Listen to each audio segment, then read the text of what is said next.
Welcome back, everyone. This is Dave and from Quantun Productions with my co-host Stacie, here to talk about the new Quantun Leap Revival, Season 2, Episode 2, Ben and Teller.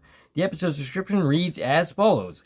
A new leap, Ben takes on the role of a bank teller in the wrong place at the wrong time during a dangerous armed robbery. In the present, Addison, Magic, Ian, and Jen come to terms with a shocking discovery. The Quantun Leap team adds a new member.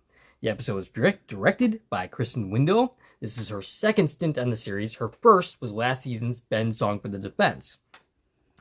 And the episode was written by Adriti Mukherjee. I'm pretty confident on the pronunciation of the last name, not so much the first. I'm not confident in anything you pronounce. As well you shouldn't be. But I actually did look up the last name. Also, this is her second episode of the series. She last wrote Season 1's Family Style. Before going any further, I'll tell you a couple of things. One, this is not a spoiler-free podcast. If you haven't watched the episode, I highly recommend you go and check it out, and then come back and give us a listen. Secondly, if you are on one of the platforms that this podcast is now available, please subscribe. You can also head over to my YouTube channel, Quantun Productions, where additional content can be discovered, Quantun Leap related and otherwise. And yes, once again, long day for me, so I might be a little more scatbrained than usual. Yes, our second episode of the season and our second long day for Dave. Yes, it could have been even longer. It's quite possible that I could have been recording this at 9 o'clock. Thankfully, I was spared that particular fate. Okay, so shout-outs this week. Also, subscribe to my channel. I don't know if I said that or not. But yeah, shout-outs this week.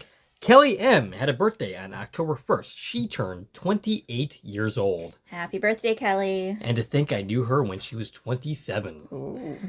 So Kelly said maybe even 26. When did we premiere last year? Yeah, possibly. So yeah, Kelly also said that she's happy to be back and she missed listening to us. And you know what, Kelly? I miss being listened to by you. Scott Bakula turned 69 years old on October 9th, which happens to be the same exact birthday as my co-host Stacie, who turned 20 years old, right? Yeah, right. Well, you know, we can all dream. Well, anyone who knows how to do math knows I couldn't have been watching this show as a kid then, if that was the case. Yes, unless you were like, I don't know. Time traveling? Yeah. Ashley Wright suggested that because Ben was able to leap into the future last season, that perhaps that was in his lifetime, that he was still alive during that time. At that point, I think the show had pretty much given up on the whole within their own lifetime. Yeah, we got the Ben can leap anytime as of like the third episode. Yeah, so I don't know that means that he was actually alive during that time. No, in fact, I'm pretty sure he wasn't. Probably not. I'm pretty sure most people weren't. He was also just suggesting that he could have looked in to see if his wife was still with him or whatever. But yeah, I don't think that happened. Carla was amused that the last episode happened during her birth year. Of course, we didn't get a date. In fact, this episode, did we get any kind of date? Absolutely. If you're watching with eyes, we didn't get it verbally, but it was on the desk calendar. Okay. All right. This leap takes place Friday, May 9th, 1986 in Tucson, Arizona. Oh, okay. See, yeah, I watched this twice. Both times kind of in a hurry, so I missed that. Right. Part of that whole long day. Yes. See reference from earlier. Right. All right. So, Stacie, your thoughts on this week's episode? I liked it. I had fun. I maybe liked the leap a little more than last week. Okay. Although I think last week might have been a stronger episode overall. If you're looking at it, you know, based on all of the criteria we look at, you know, and deciding what makes a better episode or not, which of course that's, you know, very objective anyways. But I think the leap itself, I liked the story. I feel like it was a little more realistic. You know, we were less kind of action adventure and more kind of like, oh, this might be something that really happened. Right. You know, as far as bank robbery gone wrong. It was reminiscent, of course, to a classic episode. Yes. We're back to where we get to compare things like we did a lot in the first season. I actually got hints of 2 episodes during this. Oh, okay. The most obvious, of course, is the season 5 Promised Land. Right. where, you know, it was a bank robber story. Yep. And I also got hints of Dr. Ruth. So we're talking about the abilities of a 70-year-old woman. Yes. Which okay. I have issues with because... Oh, yeah, that is one of my beefs in this because, episode. like, isn't Ben supposed to be in her body? Yes, Isn't that exactly. their stance that they took very firmly in season one? That is definitely one of my issues with this episode. Yeah, but so, it's a minor thing, but right, it's still a thing. But it's a thing that'll come up if this show starts wishy-washying the way the original did. Right. Which, if it does, it does. I mean, that's the world we live in. They were always wishy-washy, but... the fact that this show took such a strong stance, telling us over and over and over during season one, you're in their body. Right. You have their abilities. It's their body that needs to heal. You know, you're not bringing your own strength to this. You're supposed to be in your host using their physical body. And if that's the case, when they're like, oh, isn't this task too much for you? The answer should be yes. Right. You should be having problems. You should be having to slow down a little bit. You should feel the fact that you're in a 70-year-old body. Right. Which, of course, never happens. Right. And, yeah, that was definitely an issue of mine during the course of this episode. Particularly that one scene. So I kind of feel like maybe they are going to back off on that stance a little bit and be a little wishy-washy. Yeah, maybe they're not going to... I mean, they were pretty firm about it last season. Yeah. Maybe they're going to be a little bit less so this season. And it could come down to the fact that it was just this writer, and that's not the overall stance that the show is trying to take, but I don't know. So, yeah, basically, I enjoyed this episode. I do have some issues. You just named one of them. But overall, it was decent. I kind of think I almost wish that they had shown the project scenes a little bit more and a little bit less of the weep, which is the opposite stance of what I usually take. And, you know, we know they said they're going more leap-based this season, that we are going to spend less time at the project. And that makes sense, but I think for this episode, right. So we need a little bit more. Because last week we were primarily, actually almost entirely, with Ben. You know, the project scenes were flashbacks, so they don't really count. Right. And, we need to catch up with what's going on with this team, right? So, yeah, you would expect to spend a lot more time with them catching up. I think we're going to really kind of slowly be filling in the blanks from those 3 years as much as they're going to give us. And there's, you know, already some questions raised that it's like, well, what are we talking about? Can we fill in? Like, I want more. And, you know, they're doing it on purpose. They're slowly sprinkling those details in. We got to meet one of the two new cast members this week. Yep. That being the character of Tom Westfall. He works for the Department of Defense, and as we were teased in the trailer, is in a relationship with Addison. Right. And I don't like him.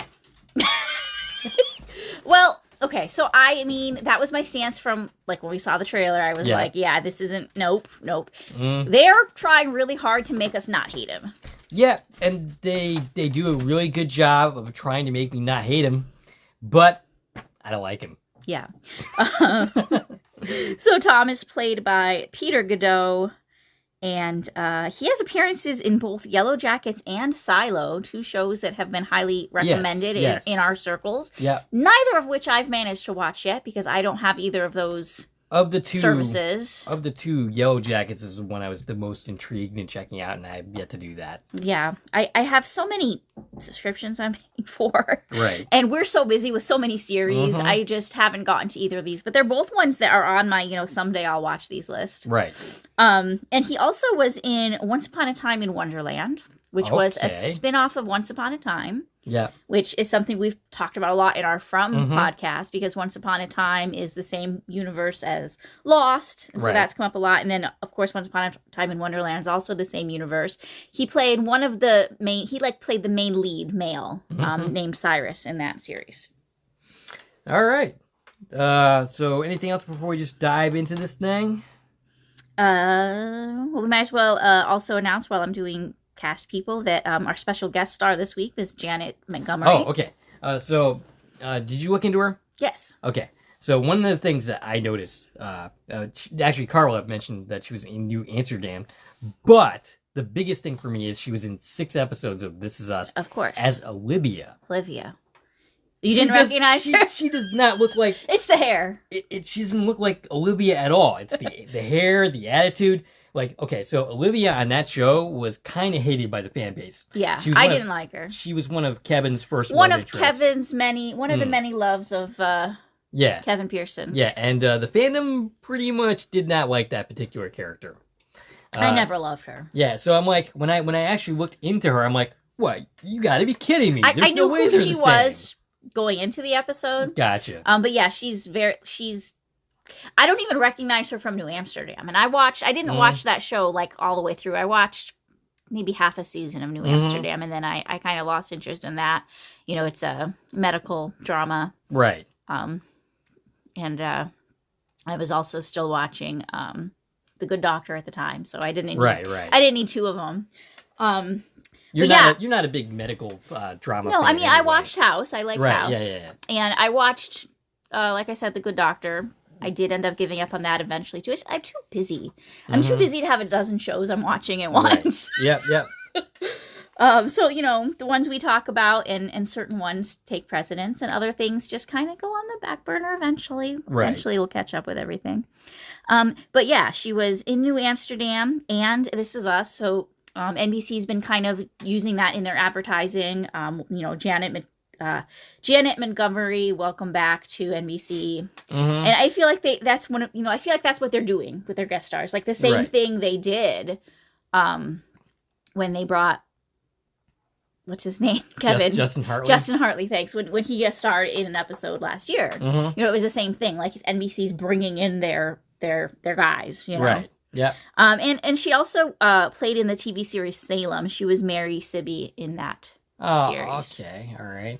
Interesting. Yeah. So it would have been fun if they brought her in for the Salem episode. Yeah. Instead of this one. Right. But they didn't do that. No. Yeah, it's like I said, she just has a totally different attitude.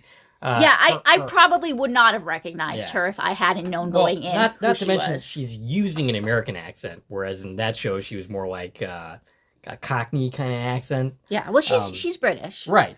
Yeah. So, I mean, this was not her natural accent in this episode, whereas in This Is Us, it very much was. Right. So, yeah, that's one of the many reasons why I just completely did not recognize this actor at all.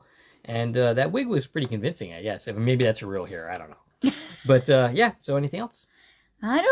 Let's just jump into the episode. All right. We start the episode with Jen playing poker. Ian enters and whispers the words turtle time to her, which is a very nice bit of continuity to last season's Yes, Judgment I Day. loved that. And you know what was great about that? The fact that we have a callback. And we're at the point in this series where we can have a callback. Right. Like, that's an awesome feeling. We even used turtle time ourselves to indicate if listeners were still listening to us after 3 hours during our 3-hour marathon. Yeah. So, that was a nice little callback. And to mention right before this poker scene, we got Addison back as doing our narration this week. And it was a really quick one. Yeah. I'm kind of wondering, I kind of wish they would stuck with Deborah Pratt, but I think they were maybe going for a shorter one because they wanted more time for the episode. Oh, yeah. But, yeah. So, from the use of turtle time, she now knows that Ben has been found. All right, and she says, tell me you're not about to say what you're about to say. And the first time viewing this, I didn't think much of that. Right. But on second watch, I'm feeling like this was more her being upset about, you know, Ian's secret methods of finding Ben that we don't know what they are. Right. I feel like this was about that. She's like, don't tell me. Right. Because she knows whatever Ian's secret is. Right. And I really feel like this was our first hint at that there's something else going on here besides what we as the viewer already know. And, you know, it didn't look like, again, on second viewing, that she was surprised that Ben was found. Right. It looked more like she was upset with Ian. Gotcha. Yeah, no, I didn't pick up on that in either of my viewings. Magic, meanwhile, is buying jewelry and is soon intercepted by Jen and Ian. And no, they are not there to help him out with that. No. They are there to bring him back to the project. Yeah, they said, we need to go somewhere private to talk. But did you catch why Magic's buying jewelry? No. He said, what would be a good gift for a first anniversary? So he's just recently got married? Yeah, he's either married or dating someone for a year. I was under the impression that he was already married. But I guess not. What do I know about Magic's history? I know he's estranged from his child or children. Right. So divorced, widowed, possibly. But yeah, he said, "What's good for a first anniversary?" Unless I totally misheard that twice, which is possible. I think you're probably right. I just totally missed that. I wasn't even. Yeah, I woke up at 7:00 in the morning to watch this. I hadn't even had my coffee yet when I was watching it, so it's quite possible I missed things like that. So I'm sitting here going, who's Magic in a relationship with? Right. Obviously that's a plot point they want to tell us about to bring it up here. Mm-hmm. Could it be Beth? Oh. That's the only person that we know that I could think of. Right. It obviously could very much be just someone we don't know. Mm-hmm. But could it be Beth? Oh. And how would you feel about that? Well, it would mean that Susan Dial would be on the show more, so I'd be okay with it from that perspective. I certainly wouldn't have the issue that I have with the whole Addison thing. Yeah. I mean, Al's gone, and at this point, he's been gone for at least a long time. Yeah. So good for Beth, good for Magic. They're two. I mean, we know they're good friends. Yeah. So. Yeah. I mean, if that were to be the case, right? I think I would be okay with it. I would support Magic. Anyway, so it'd be a little bit like This Is Us. Yeah. With Miguel and Rebecca. Lots of This Is Us references. Yeah. More so than we've had in a while. So they go to the project, which is mothballed. Ziggy lost the ability to track Ben after he left into 2018. There's complicated jargon reasons. And I have the quote. I'm going to read it because it doesn't make a lot of sense to me. And I feel like this is just another one of those examples that we got a lot of last season where Ian's the one just kind of explaining it in layman's terms, even though the layman's terms is fictional science. Right.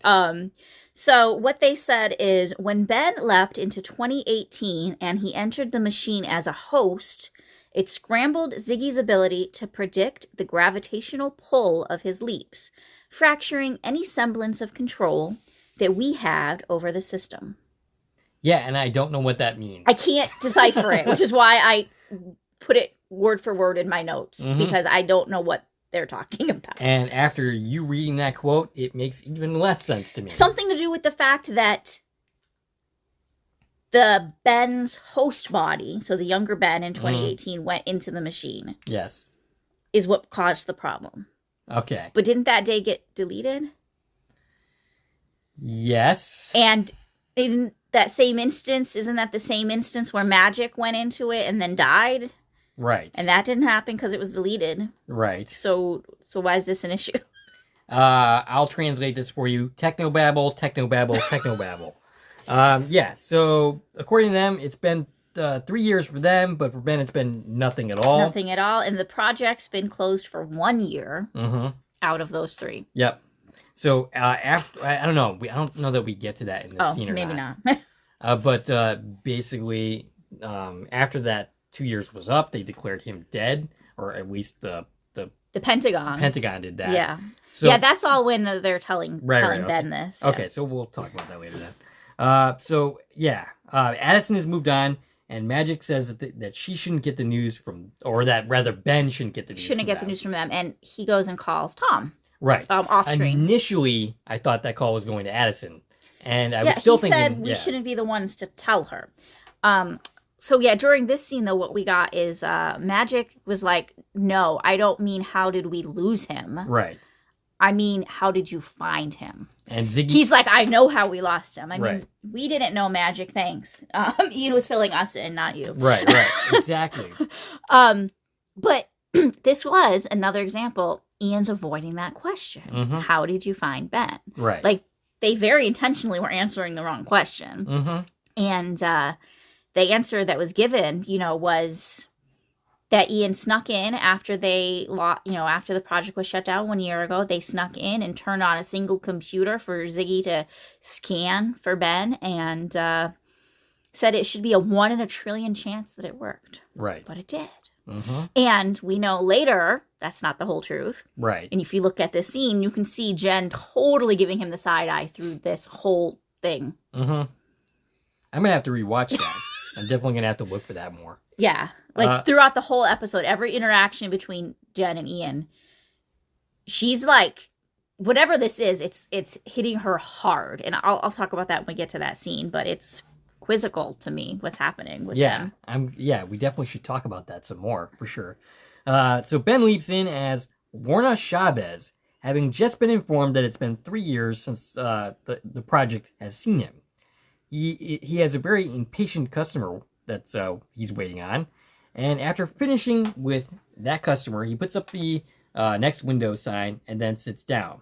He looks at the pictures on the desk and is soon joined by assistant manager Rebecca, and that's the Janet Montgomery character that we just talked about. And it's on this desk that if you're looking with your eyes and not listening, you see the date on the calendar. Looking with my eyes. Looking with your eyes. Yeah, that's what Ben did. He's looking around to get his clues. And I like that. Yeah. I like that we got a date. It's okay for me that they didn't say it because it's there. We found it the same way Ben found it. Right. Well, you did it. I did.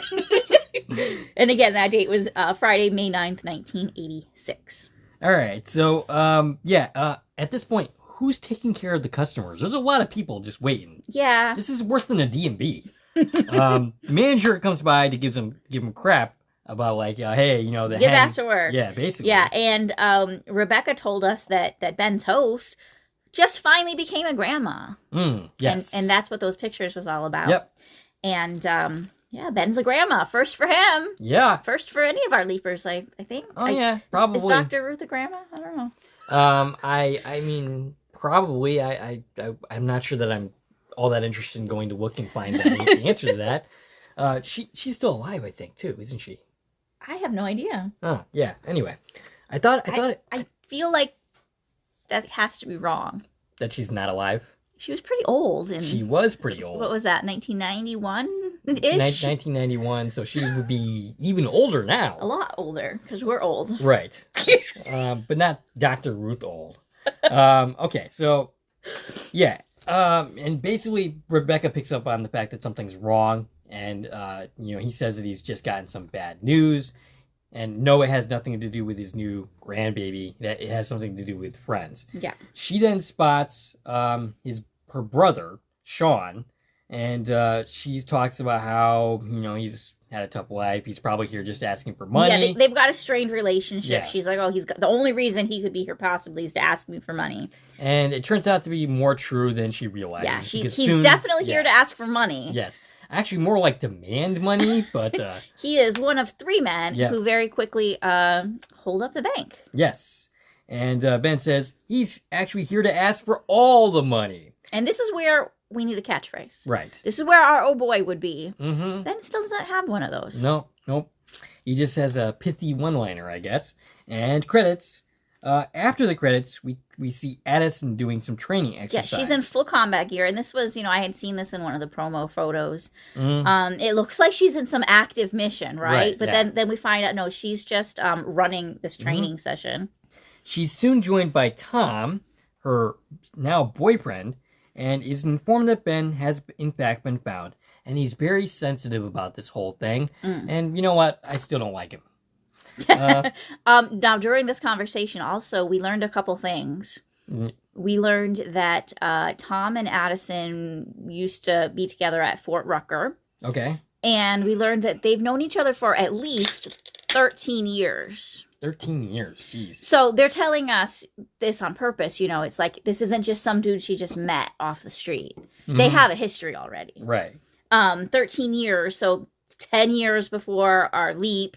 5 years before the 2018 scene. So 5 years before Ben, she's known this guy. And, it's unclear. Did they date at that time or were they just friends? Right. But they've known each other a long time. He's not, someone new to the picture. And I think that's an important distinction.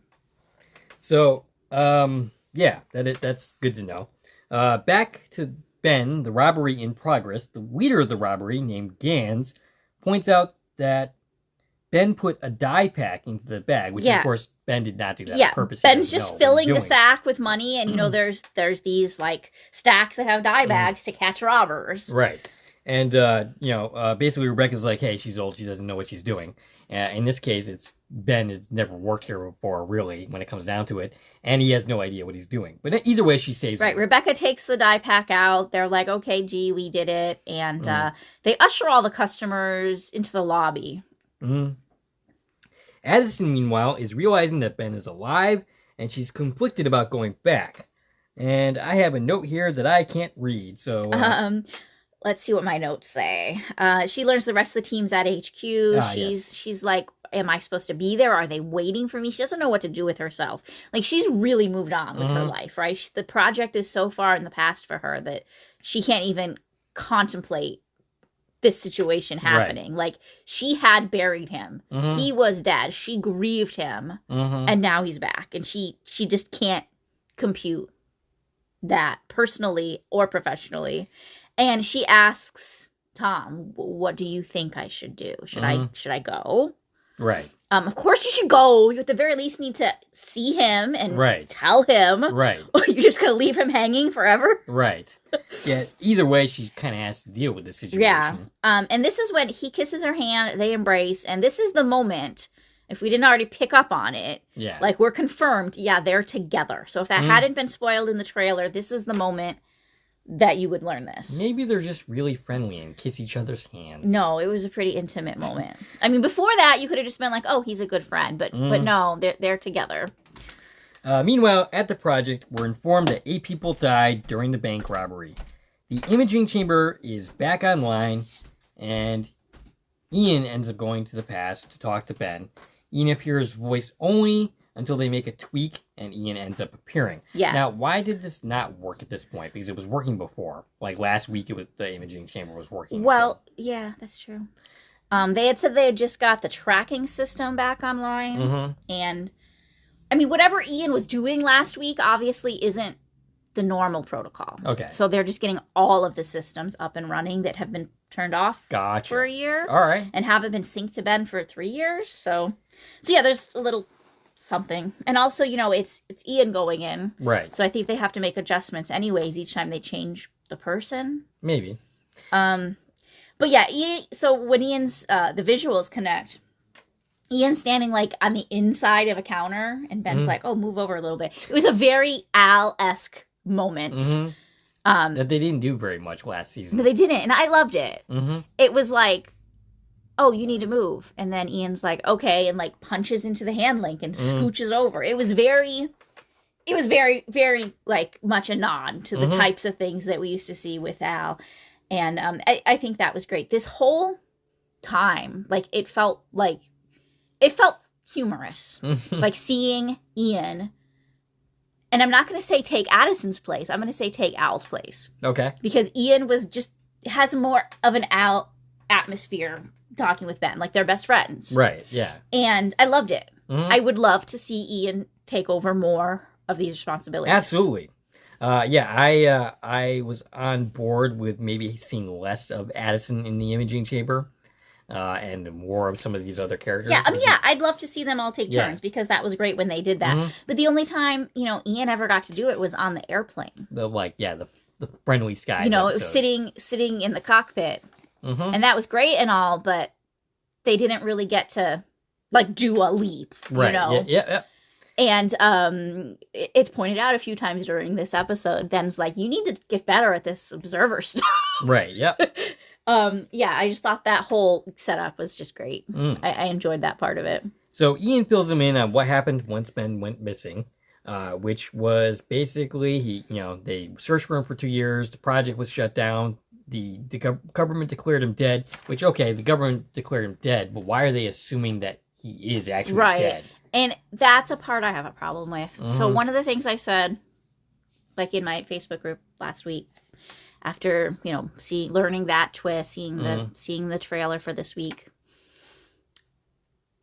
they better have a really good reason for assuming he's dead. Like, they better have a really, really good reason, like some evidence that is obviously wrong. They didn't give us anything.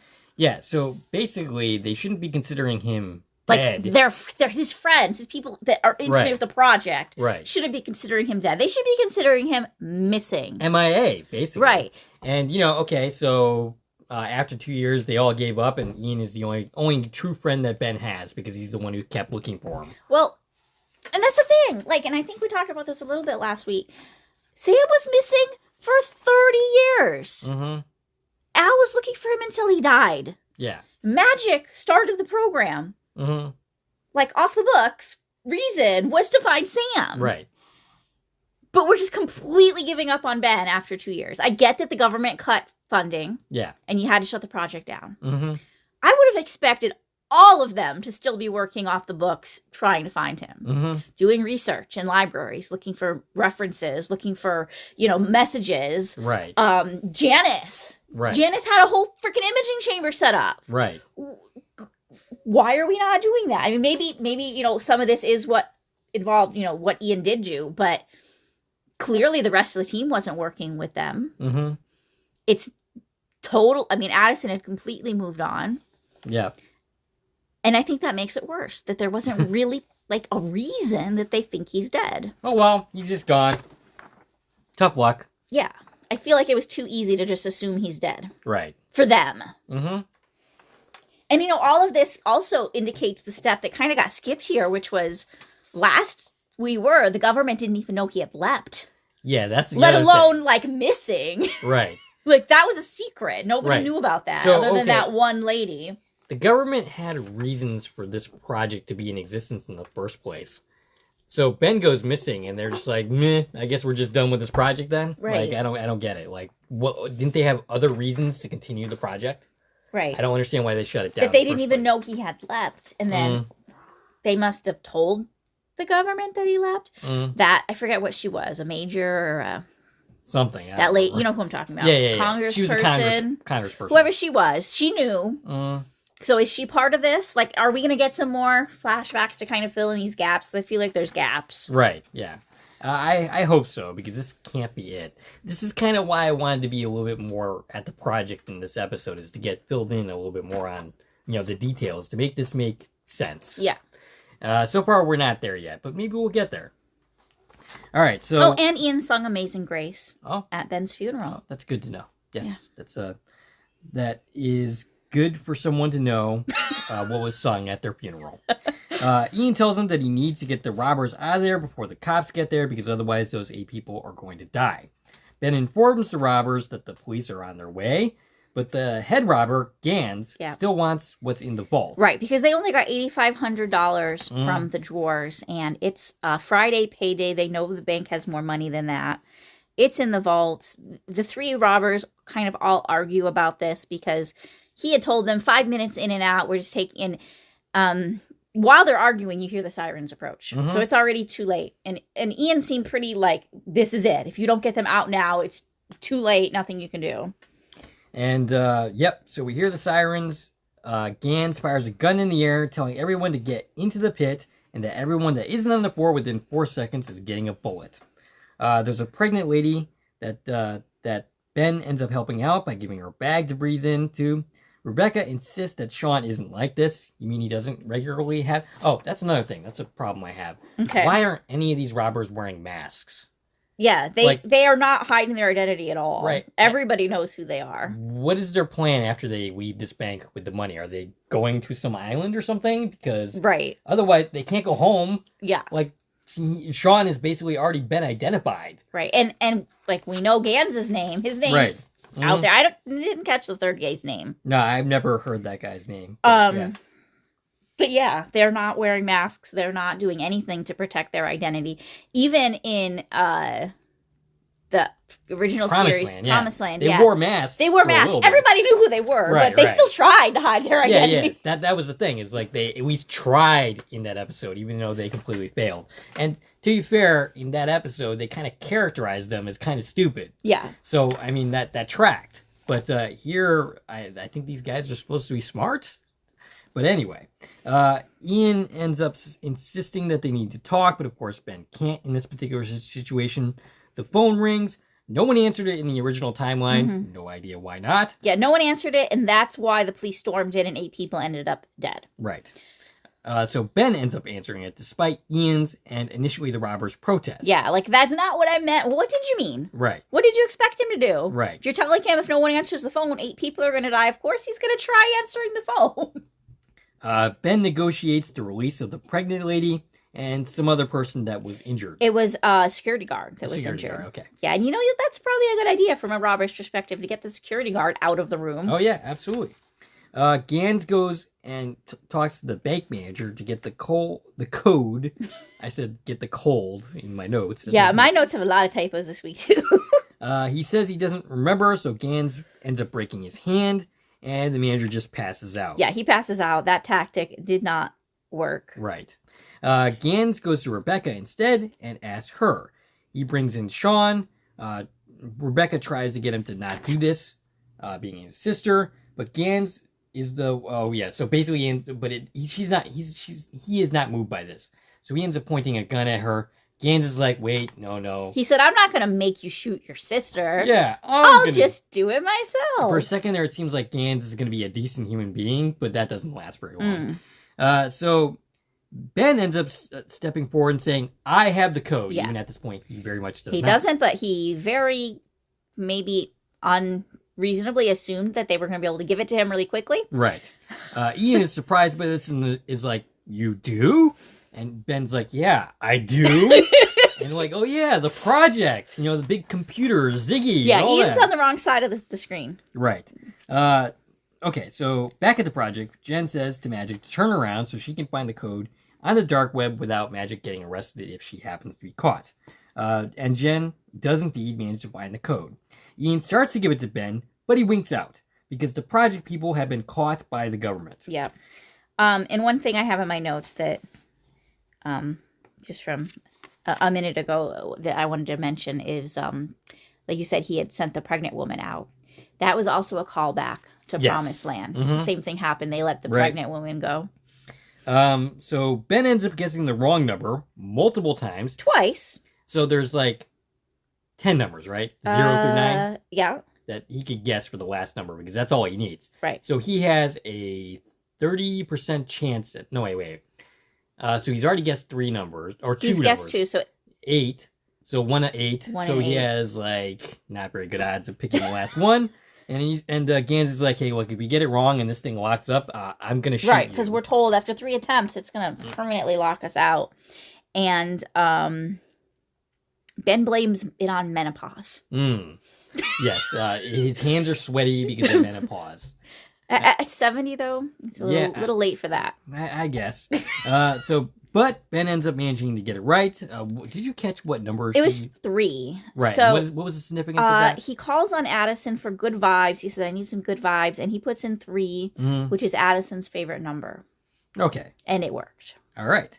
Back at the project, they are under arrest until Tom arrives to save the day, saying the operation is under his supervision. Wow, what a swell guy. I still don't like him. Yeah, they're definitely like, he swooped in and saved the day. And so what I'm getting out of this, and I don't know if this is assumptions or not, but I feel like during those 2 years, he was put in charge of the project, or at least from whatever point the government was let in on the fact that there's a problem. Yeah. They brought Tom in at that point. Or maybe I think he makes reference to having a guy in the FBI that he has connections to. Yeah, so how he gets them out of this is he texts the director of the FBI and calls in a favor. And that's the FBI tells the lead guy here to back off. And but yeah, I'm thinking that he's been working with the project while they're looking for Ben. I think that's half the reason why Magic ends up calling Tom instead of Addison about this news, is because he wanted Tom to do something like this, because he knew there was a possibility that they were going to get caught, so that they needed to have some kind of official protection. Yeah. So that's half of what he was doing with Tom. Right, because as we've been told already, Magic doesn't even work for the government anymore. Right. He retired when the project was shut down. So yeah, having someone here who does still work for the government, probably not a bad idea. But yeah, the feds were funny. They were like, your security clearance was revoked 11 months ago. How'd you even get through security? And right. Of course, Jen's like, I made the security system. Right. Like, who do you think I am that you think I can't get in here? So Addison is now reunited with the gang, and she says she wants to see Ben and explain everything, but she doesn't necessarily want to take her job back. Ben and Tom left to go deal with the bureaucracy of the, everything that's going to fall out after that favor was called in. So that was a good excuse to get him out of the room so they can talk to Addison, without him there. Ben and Rebecca share a scene about the fall of her and Ben's relationship. Oh, no. I'm sorry. Wow, I'm in the totally wrong track here. Yeah, they share a scene about the fall of her and Sean's relationship. Yeah. She says she blinked and everything changed. Yeah, and Ben can certainly relate to that. Yes, he certainly can. And he ends up like talking about how, you know, the baby is growing up and every day is something different. Yeah. This baby was just born, so I don't know about that. But Gans is happy because they got the money, but Sean wants an exit strategy. And Gans lays it out, giving this whole elaborate plan. And including a helicopter. Right. And he asks, hey, Ben, because you're the one relaying this message. Well, he doesn't say Ben, of course, but he's like, did you get all that? And she's like, yep, I got it. And Sean realizes that this was never going to be a 5-minute plan. That right. Gans already had this plan. He had this plan. This was the plan all along, which isn't a great plan. No. Like you said, they were not hiding their identity, so you're asking for a helicopter, and you just think you're going to fly a helicopter out of here and live happily ever after? And go where exactly? Right. Where's the helicopter taking you? Right.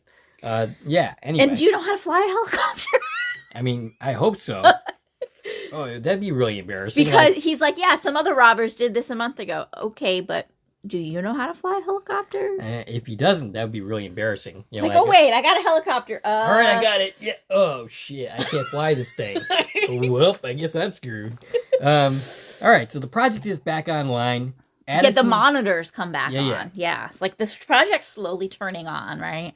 Addison sees Ben on the monitor, and the imaging chamber is coming back online again. This is after like the guys that came in to arrest them shut it down. Right, they shut it down. Ian asks Addison if she wants to take over, observing for Ben, and Addison says that she isn't up to speed, and of course this is just an excuse. Yeah, because it is true though. Like if she came in right now and her and Ben tried having this conversation, everyone probably would have died. Yeah, I mean, when I saw the preview and I saw him ask that question, so when are you going to tell him about us? I had a conflicting opinion on that. Like, I was almost thinking that maybe it would be better for Ben not to know, because anytime he's in a leap, his life is in danger. Right. And he can't be distracted. I mean, he has to get told eventually, because, he remembers her. This isn't like Donna. I think this episode handles it well, because it does it at the end of the episode, like after everything is resolved. On that note, it's very convenient that he was just sticking around in this leap long enough to have these conversations. Maybe God, time, or fate was specifically leaving him there so he could have that conversation. Right. So that he wouldn't have to deal with that in the next leap. Yeah. So, but yeah, I mean, he's still going to have to deal with the fallout, emotionally at least, in the next leap. But yeah, we'll get there anyway. So Ben tells the cops the robbers' demands. They said, sure, we're going to work. It's going to take an hour. Sit tight. Ian appears to Ben and is less than smooth, saying that they tried to get Addison to take over, but of course this sets off alarm bells in Ben's mind, like, hey, why isn't Addison here? What's wrong? Yeah, she made it to the project, because the last time Ben had asked it was, she's on her way. And now, wait, she's there. Where is she? Like, why is she not here? I want to see her. And we see Ben looking around on the monitor in the future as Addison is looking like he has this really horrified expression on her face. Ian covers for it. I mean, honestly, it wasn't very convincing to me, but maybe that's because I already know. But I don't see how Ben would be convinced by what Ian says either. But basically uses the same excuse that Addison uses, that, she hasn't been brought up to speed, and Ian is the one in the know at this point. I mean, it is true, though. It makes sense, but... Like, they don't have time. Right. Assume Addison's, so happy to see him, and they have this lovey-dovey, reconnect. They don't got time for that right now. Right. Because literally the cops are about to blow up the whole building. Yeah, apparently things have now escalated to the point where during a firefight, a gas main is hit, and the bank goes boom. Right, because the cop was lying about getting that chopper. What they're doing right now is putting snipers into position. And I have in my notes putting choppers into position. No, wrong direction. That would be pretty awesome. Yeah, that's a budget this episode probably can't afford. A whole lot of helicopters. Helicopters? Helicopters. Okay. That's a reference. Is it for the Timeless fandom? Oh, okay. we called them helicopters. Helicopters. It became part of my regular vocabulary. Okay, I'm sorry that I'm not in on that. I thought you just had a misspeak. Okay, anyway. So Ben goes to Rebecca to find an exit strategy. Rebecca comes up with the expansion. There was an expansion. There's a weak point where there's a supply closet in the conference room. Where basically that if you knock down that wall, it's just drywall. There's right. no studs or anything there. There's just drywall leading into the next storefront, which is empty. So Ben goes. And you know what? You would think the police would have figured that out by now and used that as an entry point. Yeah, you would think they would. You would think that they would know where gas mains were, for starters. Yeah. So they wouldn't accidentally blow up a building while trying to save people. And every one of those people that didn't die are going to get fired. But I mean, or at least censured or something. I don't know.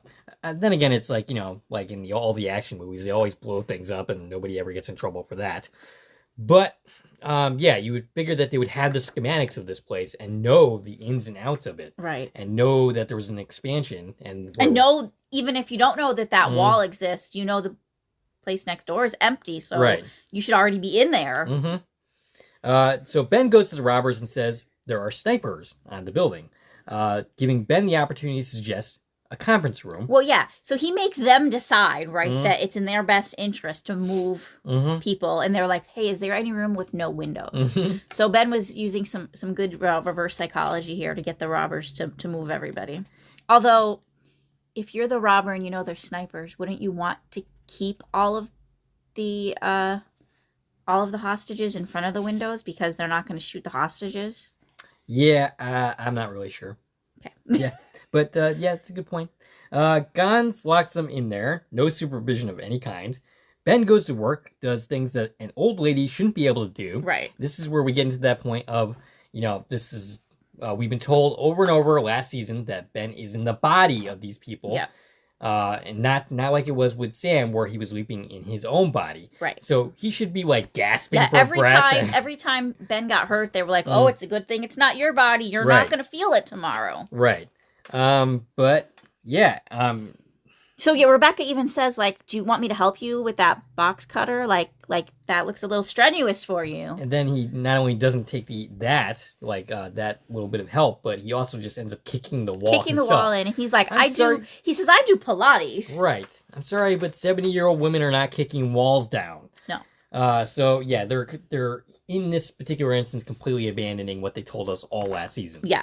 So that was a major beef. Right. Because yeah, sure, Ben could do that, but I bet this woman couldn't. No, I don't. And you know, I feel like it would have been better if Ben's trying to do all these things, but then is like, oh wait, like I need to sit down a minute. I don't feel right. Like they could have just fixed this and had anybody do that. Anybody should have been capable of doing but that. Like we should have had like some impression that he's not as capable as he thinks he is. Right. Yeah, absolutely. And that would have just fixed the whole conundrum. And they did not do that in this particular instance.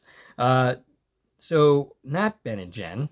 It says in my notes, Ben and Jen have a heart-to-heart. Jen and Addison have a heart-to-heart, which is exactly what my notes say. That's funny. Our heart-to-heart phrase. You know, what she's feeling about the whole situations. Jen ends up saying that she loves Tom.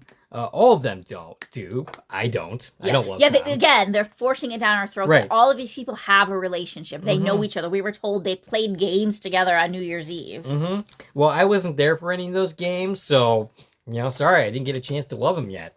And probably never will. I feel like they're pushing us to like him so much to set him up to be a villain. Yeah, that's what I was thinking. Like, actually, that's what I was thinking about what they're potentially going to do with the other character.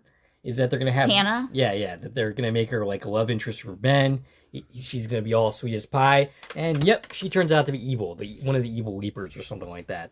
But, yeah, so... Well, one of our new characters has to have some evil intent, right? Yeah, absolutely. We can't just have a whole bunch of people that are all, like, on our side. Right. There has to be some offense here. Right, absolutely. So it's going to be one of these two characters, for sure. Okay, so after this scene, in the past, Ben and Rebecca get the hostages to safety. Yeah, everyone's out except the two of them. She doesn't want to leave without Sean. Right. Gans comes in and is about to shoot them, when instead Sean ends up shooting Gans, and I feel like this was way overblown. Like, he acts like he's going to be in major trouble because he shot this guy. Yeah. Like, that isn't... You shot the person who was robbing the place. Doesn't that make you a hero? Well, okay, so we found out that this guy lives, but I think at this point he thought he's going to die. And now... Oh, he does end up living. He does end up living. Oh, okay. They told us that at the end. Gotcha. But, you know, he's thinking on top of... on top of all these robbery charges, he's gonna like have to deal with homicide. I'm not really totally sure how that would be handled, but I don't think that they would necessarily charge a guy who shot the guy who was the main person behind a robbery. Right. I don't think they would give him a homicide charge for that. But anyway. So yeah, so we go to the future scenes, and we're immediately told that basically they ended up calling the shooting self-defense. Yeah. Well, okay. So what happened? You skipped a little bit. Oh yeah. So. Oh yeah, I did. So he like you said, was kind of freaking out. He's about to shoot himself. Mm-hmm. Sean. He holds Yep. the gun to his head. His sister begs him not to. She says, "Give me the gun. Mm-hmm. I will say I shot him in self-defense, and take that away from you." Right. You know. And he's reluctant, but eventually he gives her the gun. The cops break in. They like use the car to pull the doors open. Was that really necessary? Yeah, right? Like, I don't know. maybe they just have the toys and they like to use them. So the police break in. They come in just as she has a gun in her hand. And she says, "He's unarmed. I have the gun." So they arrest Sean. Nobody takes his gun out of her hand. Wouldn't they have? There's like 6 cops standing there. Isn't that like the first thing you do? Like you Yes. deal with the person, Yeah. and somebody else Yeah. should be grabbing that gun. Right. You don't know for sure that she isn't part of this. Right. That you just disarm anybody. You Right. don't just let somebody hold a gun. Like, yeah, that's like in every... Like we lingered for like 30, 45 seconds. Nobody grabbed the gun from her. Right, yeah.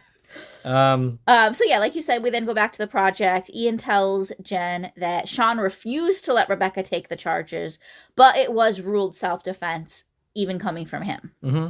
So yeah, he didn't get in trouble for the shooting, just he did 5 years for the robbery.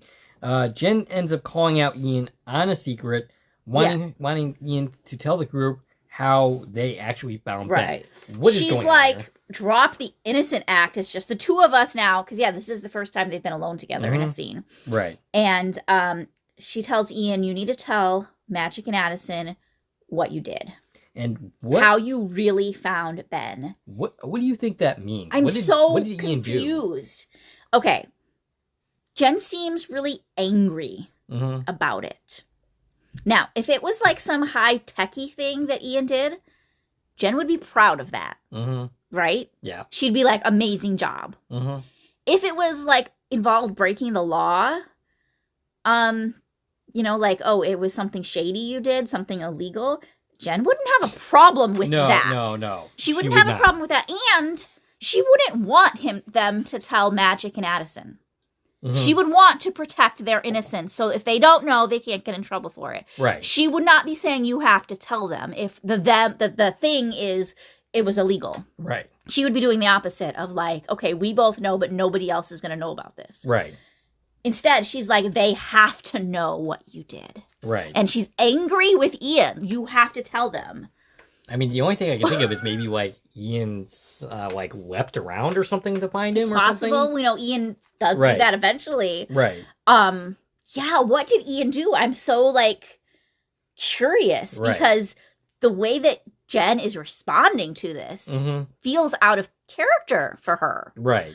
Like I said, it can't just be something illegal or something techie. Right. There has to be like a whole nother level to this. Maybe something potentially dangerous. Something super dangerous Mhm. or something that risked all of them. Mm-hmm.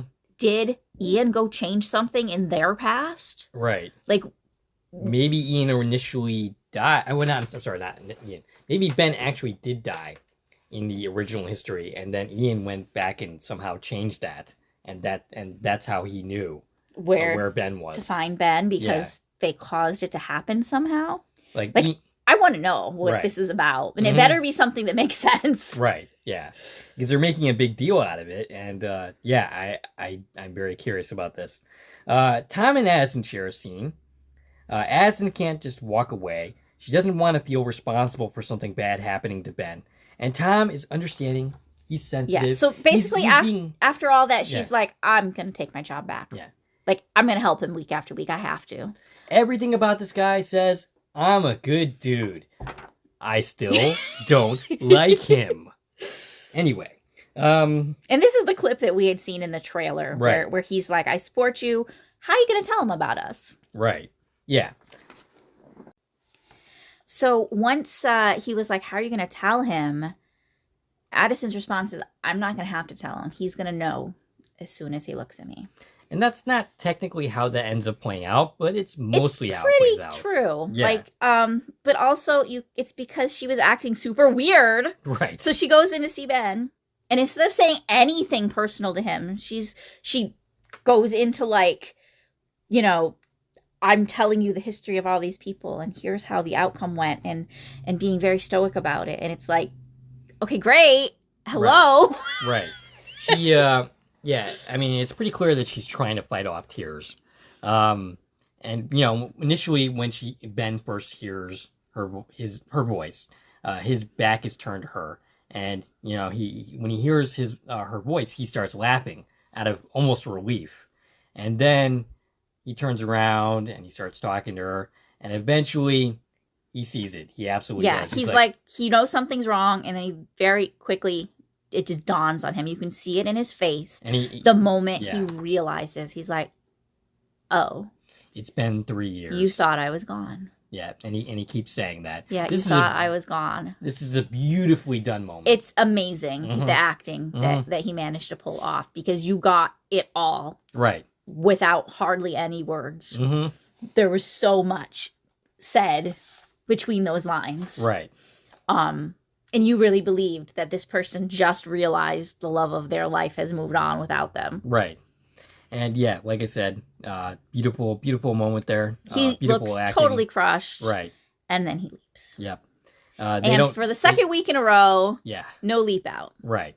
And, well, it looks like the next episode is going to be the UFO episode. The alien episode, right. That episode's title is Closure Encounters. Closure Encounter. So Ben's going to be dealing with closure between what's happening with Addison.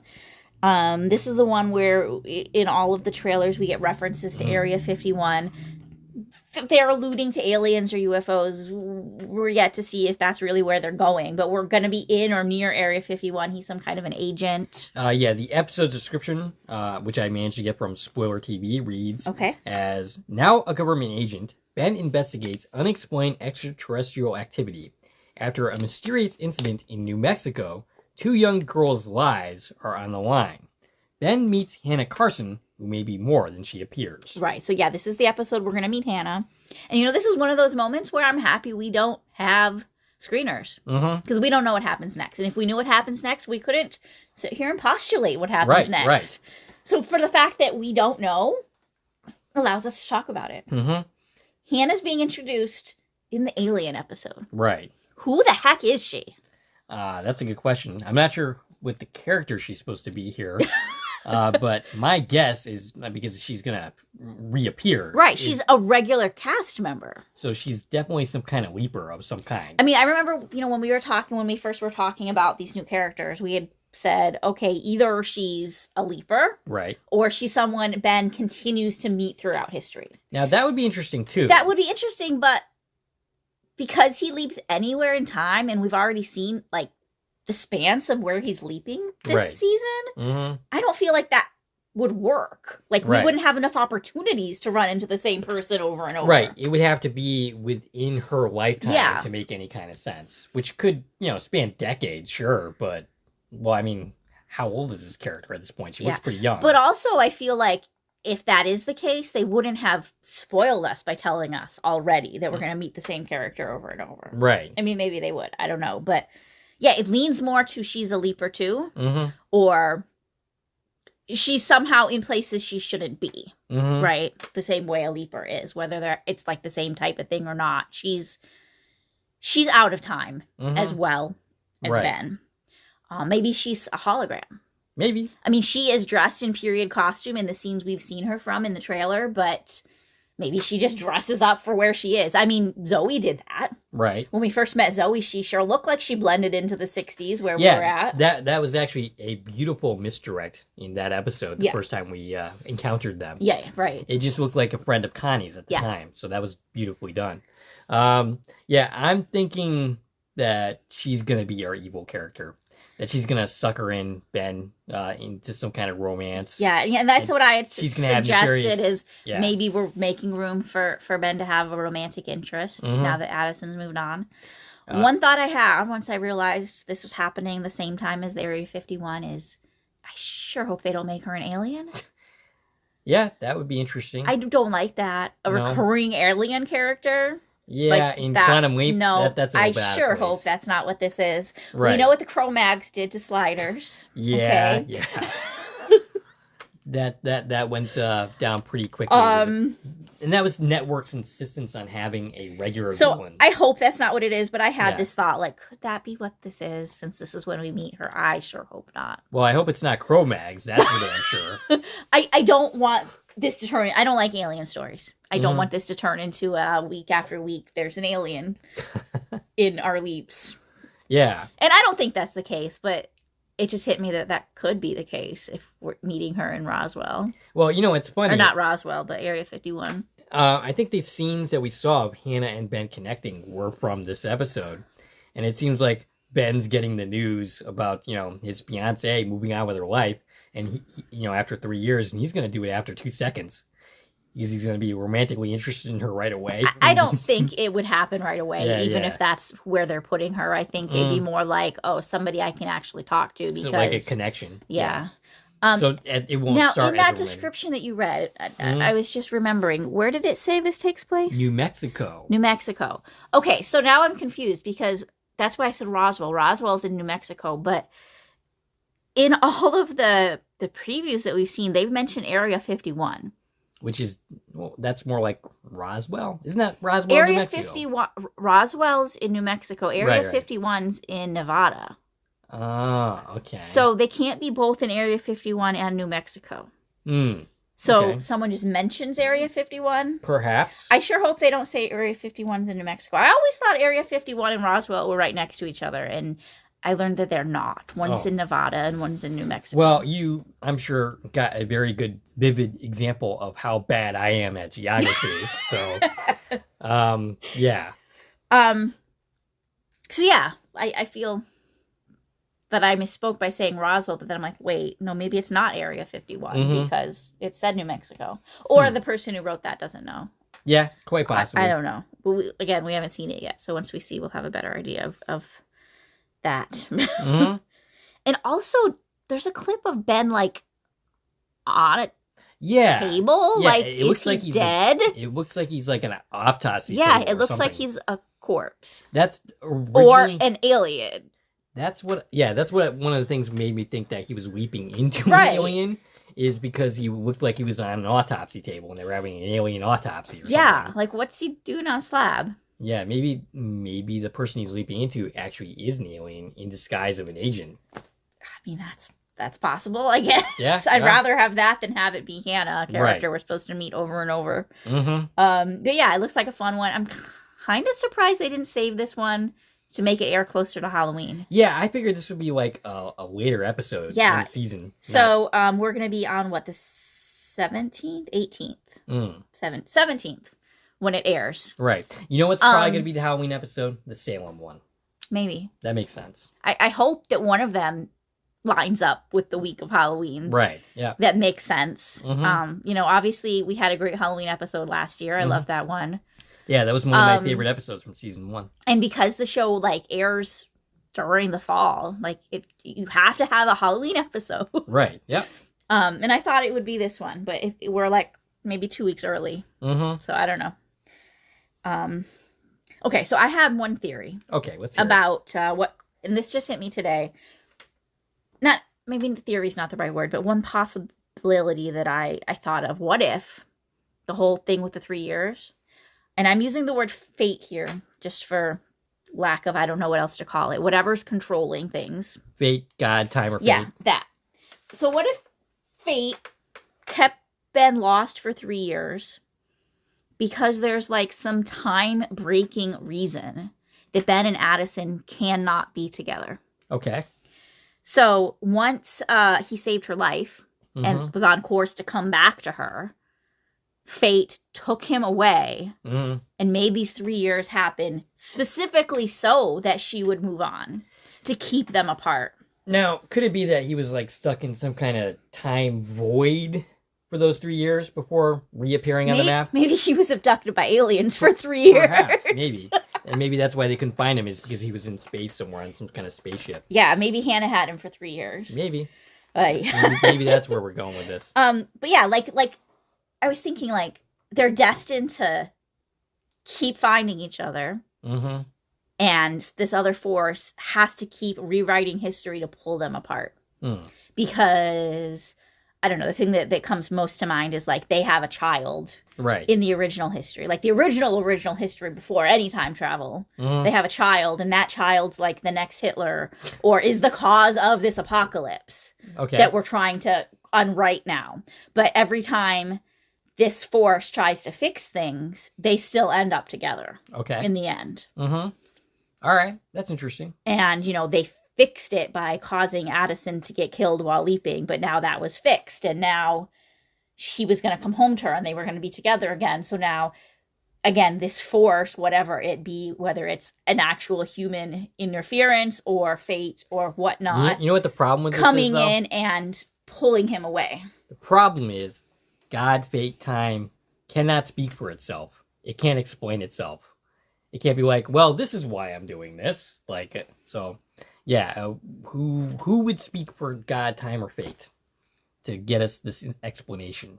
I don't know. But I feel like, I don't know. What do you think? Like, I think it's... Could there be something trying to keep them apart? Perhaps. Yeah,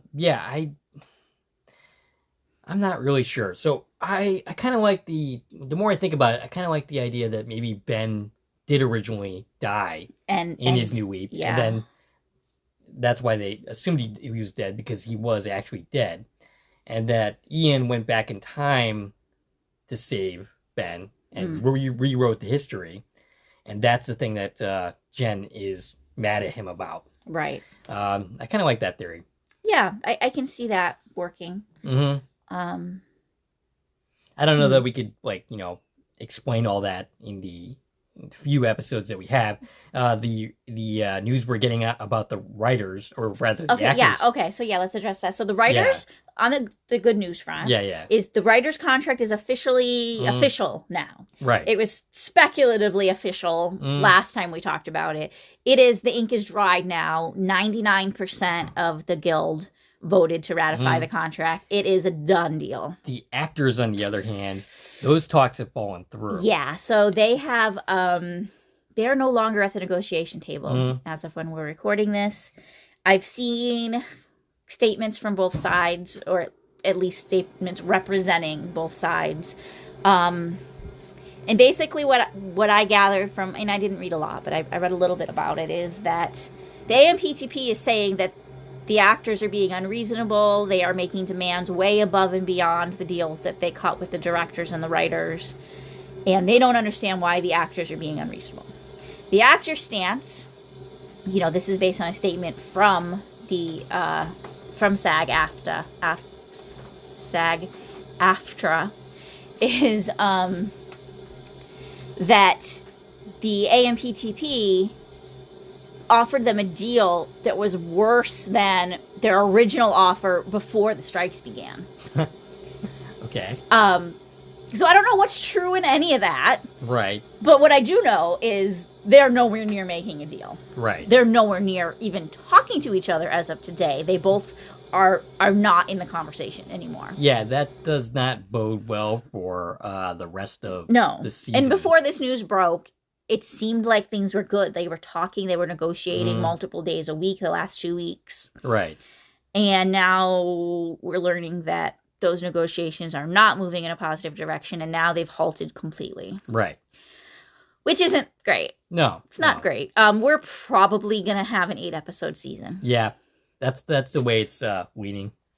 And hopefully they have some kind of satisfying ending to that. They're not going to, because it was meant to be a mid-season cliffhanger. Right. So, I mean, I guess that will be our cliffhanger up until season 3 starts. Unless they do like a second part of season 2 or even next fall. Or even worse, they end up canceling the show altogether. I mean, it could happen. We have to be prepared that it could happen. Although, I think that ratings for the first episode were fair. Yeah, they were better than the season 1 average. It was like a 2.3 for season 1. That was the average. And it was 2.9 for the opening episode. I didn't look into how this one fared. But they weren't even going by live ratings. That's not why they got renewed in the first place. Right. Their renewal came from the streaming numbers. Right. I have no idea what those are. Right. But They don't tell us that.